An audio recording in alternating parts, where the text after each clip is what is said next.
Hey folks, so today we're going to be going through the process of creating a solid tutorial design. Obviously with kind of what was discussed last week, you all did a great job of having your projects play tested. It was really, really good to see like the progress that had been made. Obviously there's still a number of you that need to kind of catch up on that. Obviously we'll be kind of doing play testing in the coming weeks as well. But maybe if you're struggling with this kind of stuff, do not hesitate to get in touch with me and try and get back up to speed with where you're at. That there's no shame in kind of if you feel like you're behind coming forwards and yeah, getting back into a stable point in the module. There's still ample time to remedy the situation. I just need to know that you're in a bit of a difficult spot, and I can help you with that. The main thing that I just need to kind of emphasize as part of this is that obviously you need to get at least one iteration of testing in to be able to kind of gauge what changes you need to make to your project. So don't wait till last minute to get play testing done, because you need time to actually implement changes. Yeah. So let's dive straight in. So in terms of why tutorials matter, they're a pretty integral part of games design. There are certain games that lean less heavily into it. So things like roguelikes, for example, have a tendency of leaving a lot of elements unexplained. A good example of that is Noita. That game has very little in terms of information of how to actually control and play. Obviously, it has lots of stuff that pops up, but realistically, a lot of the game is about discovery. By contrast, something like a hyper casual game needs to have enough of a tutorial in place that you aren't going to lose people in those first few minutes. As I mentioned before, casual and hyper casual players are quite fickle. Because the games that you're producing will be free. There's very little tying the player to the investment that they've made, because it's literally just the time of downloading the project. And this is a real dangerous thing, because if you lose people before the tutorial is complete, you're not getting any ad revenue. So realistically, you need to make sure that players get through that tutorial experience without over-explaining things to the point that you don't get any ads triggered. And yeah, I've had this happen in multiple projects previously, where like I either did too much explaining to the point that people just dropped off. An example of that is Break and Take. And then the other end of it, when we made Puff, me and Faisal, we didn't spend enough time with the tutorial because we built it over such a short period of time, and we lost people before they'd completed the tutorial for the opposite reason. It was obscure, the tutorial that we designed. So it really is a make a break situation. And your tutorial design should be something that is iterated upon. It shouldn't just be something that you plug in at last minute, or tack on the side of your project. This is an integral part of your game. Some of you have been kind of expressing your concern that you don't know where you're going to kind of pick up marks for showing examples of UI design and UX. Tutorials are the perfect place to do that. There's so much opportunity to kind of indicate to the player and instruct them non-verbally in a lot of cases with just good UI and UX design. So some ideas of like how to kind of reduce drop-off in your games. The first one is try to have the tutorial experience integrated into your into gameplay. And what I mean by that is that, you know, rather than having, as I've mentioned before, a how-to page that pops up at the start that you have to click on, and then you have to go back to the main menu and then click play. That is like the antithesis of an integration of a tutorial into gameplay. You know, a horrible example.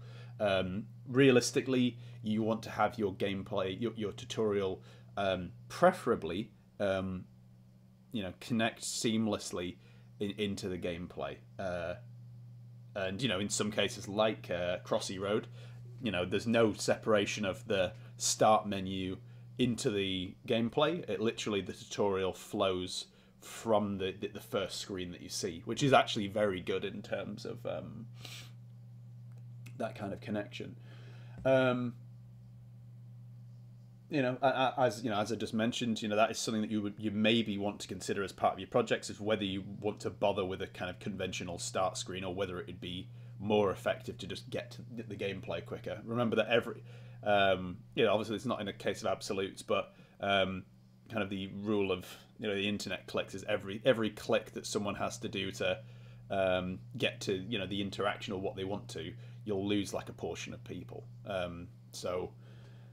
Yeah, do keep that in mind to streamline that experience as much as possible. As I just said, how to play screens, you can have them for supplementary information, but do not rely on them as your primary way of teaching the player. They're pretty antiquated, and in particular, having to like read the information and then play the game. It's just not very intuitive. It's kind of archaic as a thing, you know. Back in the day when you used to have manuals to like explain how to play stuff in games. But at least in those situations, you could have the written text in front of you, and then you'd have your monitor. With mobile, it's even worse, because you can't really have the how to play text up and also you know, the screen, depending on how it's implemented. Another thing to think about is scaling the variables that you have in your gameplay. So, for example, if you have, I'll kind of be going over it in just a sec, but, you know, adjusting your difficulty on the first few playthroughs is like a really nice way to kind of ease the player into the experience. This isn't an example from mobile. There was a really good talk by, I think it's Jennifer Sherul, where she did a poll, or like a kind of a question out to a bunch of developers to ask, you know, what cheats did you use in terms of your game, you know, what kind of designer cheats did you use to kind of enhance the user experience. You know, an example from like Gears of War, for example, is you know, when players are introduced to that game for the first time, their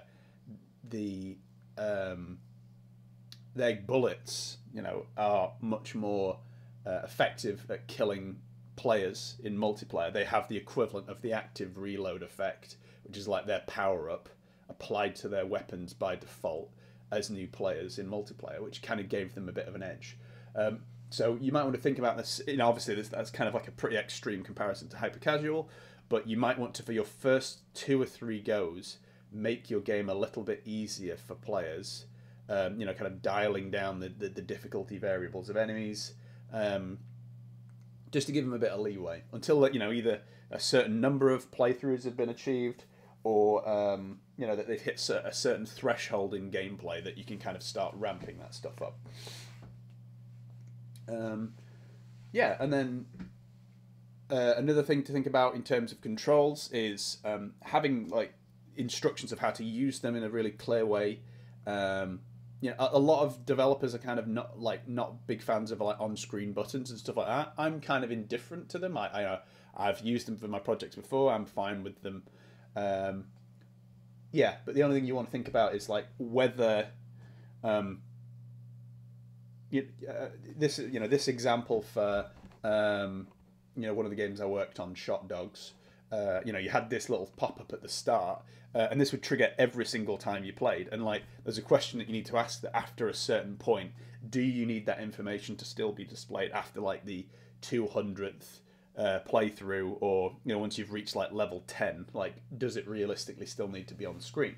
And that's something you need to kind of decide for yourself. But having these things kind of scale out over time, to not being needed is something to consider.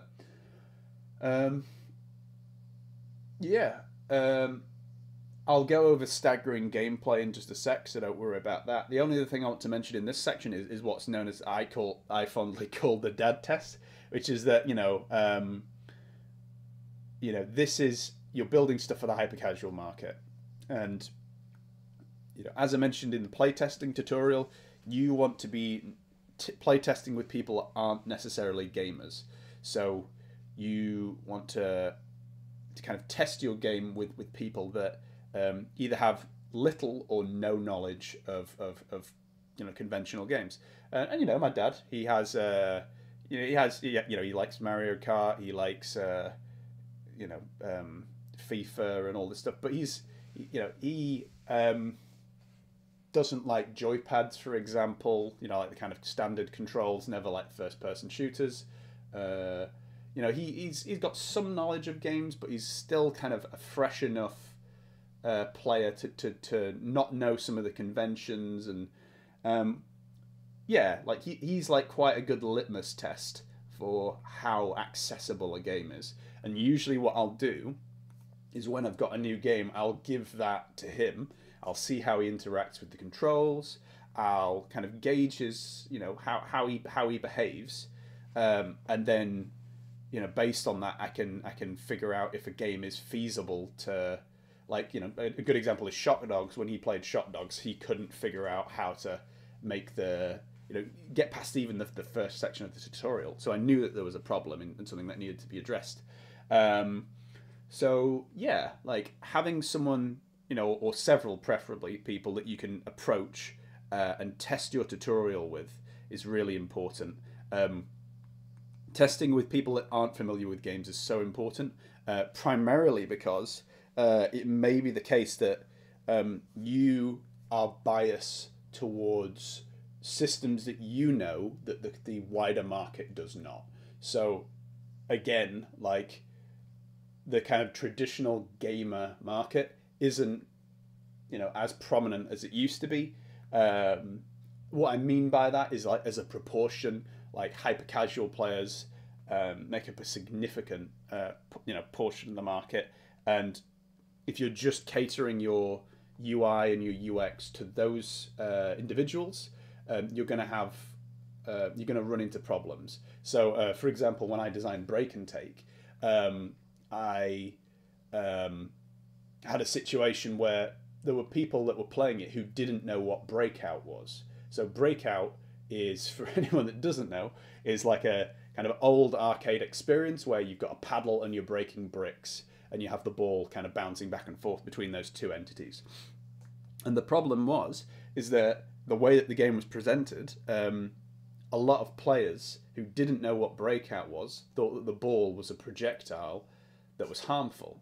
So they kept avoiding the ball, and the ball would go off the screen.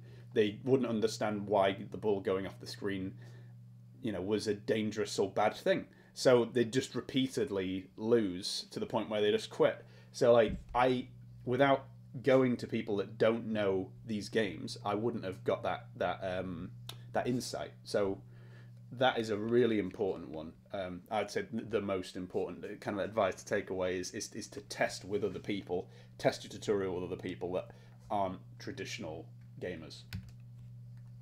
On the subject of tradition, this is kind of a kind of old school run through of what a kind of conventional game tutorial is like. So if we use the example of like Mario World 1 or whatever it is, you start on at the beginning, you figure out how to jump, you gather coins, you face like a toad, you encounter that, so you either use your logic to jump over it, or you can kill it by jumping on its head. Gather power-ups and stuff from blocks, and then from there you've got like your mechanic of the level, and then you've got, you reach the end of the game, or the end of the level. And at any point within these, like, these are points of failure where, like, if you fail at jumping at the beginning and you fall down a hole, or if you encounter the enemy and you die, it takes you back to the start. You go to the dead state, and then you go back to the beginning. And like for mobile, that's a bit of a risky one, because like there's a certain amount of progress a player loses that makes them not be willing to kind of go through that process again. Yeah, so you can end up in situations where if someone gets to, let's say, power-ups in the level and then dies, then they might just decide, well, I'm not completing this again. I quit and delete the app. So one way to kind of get around this is to have a little bit more of a dynamic tutorial. So this is what I used for Corporate Salmon, which is pretty straightforward. It looks a little bit intimidating, but basically you go through the same process. So when you begin in Corporate Salmon, I've created a variable known as like tutorial stage or something like that. In this case, it's called section reached. So when it begins, it figures out what that variable is set to. So to begin with, it's set to 0. And then once you trigger the jump state, when you jump for the first time, it then changes the state after a couple of seconds. Once you've kind of jumped a couple of times, then it drops a coin down the escalator when the variable changes. So like once that you say set variable to 1, you now have like a check in your code that basically says every X number of seconds, if section reached equals 1, spawn a coin. And then at that point, I have a tutorial pop up that shows, which kind of indicates the player to collect the coin. If they die at that point, it comes back round. It asks what the section reaches, and it comes back to where we were before. So like that kind of cuts out that initial section, and that kind of goes on forward. So if you have managed to overpower the enemies and go past them and collect the coins, then when you die again, you'll come straight back to dealing with power-ups, and that way it just keeps kind of funneling you forwards. You still kind of get the residual knowledge of collecting coins and collecting enemies that are cascading down, but you're not having to kind of run through the same steps over and over again, and it keeps the kind of momentum going forwards.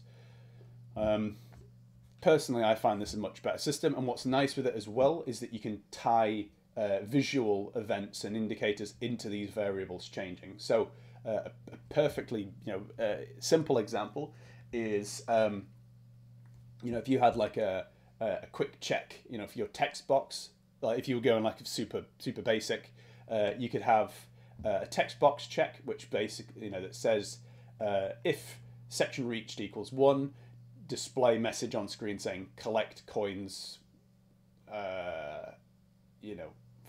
because they're good, or even just collect coins on the screen, and then when you advance to the next section, you could have like jump over enemies, or something like that, and then you could either do that method, or you could have an animation. So you could use like the animator tools, and you could have checks within that, like triggers. So if you hit section 2, it'll trigger the state for showing a certain animation that kind of visually demonstrates what you're meant to be doing.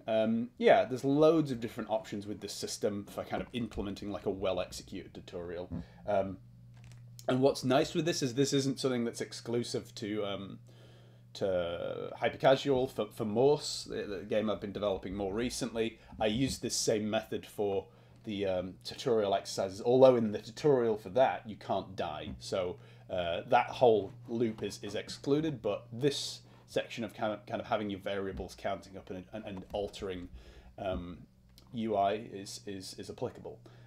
What's nice with that system is that I tied these variables into making visible elements of the UI. So until you'd clicked on the help sheet, you wouldn't get the Morse button, and then until you'd entered a certain number of coordinates in Morse code, you wouldn't get the launch button. Yeah, so yeah, it's a really good way of kind of breaking your tutorial down into sections and making it a bit more accessible for the player. Oh yeah, and just one more thing to mention as part of that. I think I might have kind of gone over it, but I just want to reinforce it. Like, as part of this, the inverse of what I was saying before. So like, if the stage is either 0 or 1, none of these states will trigger. So what I mean by that is that like, only when it's 1 will coins spawn. And in this state, no enemies will spawn, there'll be no power-ups, and there'll be no jump boosters. So you can kind of stagger the gameplay out and not have it be as intimidating on those early stages. So kind of going beyond, kind of forward here, another thing to think about is kind of implementing flow. Flow theory is like it's basically like a theory that is emerged from psychology, from this chap called Mihai Csikszentmihalyi. He, basically talked about how you have kind of two states of being in relation to challenges and skills. So if you have too much challenge and not enough skill, you become anxious, and if you have too much skill and not enough challenge, you become kind of apathetic and bored. So what you need is kind of this, what's known as a flow channel, where you have this kind of oscillating state, which, rather than just a straight line up, gives you kind of an oscillating line or kind of wave between difficulty, challenge and skill. And you can kind of integrate some of these systems into your games in the form of using averages of your previous scores or the distance that you've reached in your games, and use this to adjust the skill level. So, for example, if you get, if you get 3 really high scores, what you would do is you'd create a variable that would scale up to a higher multiplier, for example. So if we use something like Corporate Salmon, I had some very basic flow mechanics in there, where if you got really high up the escalator 3 times in a row, it would increase the speed of the escalator. So you had a little bit more challenge, and then the inverse, if you just kept getting absolutely smashed off of the escalator, it'd slow it down a little bit. Yeah, and it just gives you a little bit more engagement than if you just had it generic through and through. And yeah, the only thing I would say with this method is this is something that needs to be like heavily refined and not kind of integrated on the fly. This is something that takes a lot of play testing to kind of iron out. If you just kind of ham-fistedly implement it into your project, you're going to end up in a situation where if you get like 3 high score, like ridiculously high scores in a row, that the game becomes unplayable, because like the escalator will just be going at like Mach 5. So you need to set things like caps and limits for how high it can physically go before it becomes unplayable. And then the other end of it, making sure that you don't end up in a situation where like people can cheat it and make the speed ridiculously low. Yeah, so you probably shouldn't do them as just absolute averages, because as well, if you do get that high state, you've then got to like die a certain number of times to kind of get bring the average down. So yeah, it can backfire pretty massively unless you like really take some decent time to configure and refine these states. So yeah, in terms of what I want you to do for next week, I just want you to design a tutorial flowchart of like how you're gonna stagger out the elements of your gameplay. You're gonna integrate that tutorial and that flowchart into your game. You know, using variables. You know, there's like a tutorial stage variable. And think about from a UI and UX perspective, like how you're gonna integrate those elements. If you can get hold of some new fresh kind of users to playtest your games with, and then once you've kind of got feedback from them, iterate on that process. And again, if there's anyone that is kind of struggling at the moment, I highly encourage you to get in touch. I've got obviously it's the weekend for me at the moment, so please don't get in touch over the weekend. But if you are struggling, feel free to get in touch during the week, and I'm more than happy to help you kind of get back up to speed. If you have any other questions, just kind of drop it in the comments or contact me on Discord. Have fun making your tutorials.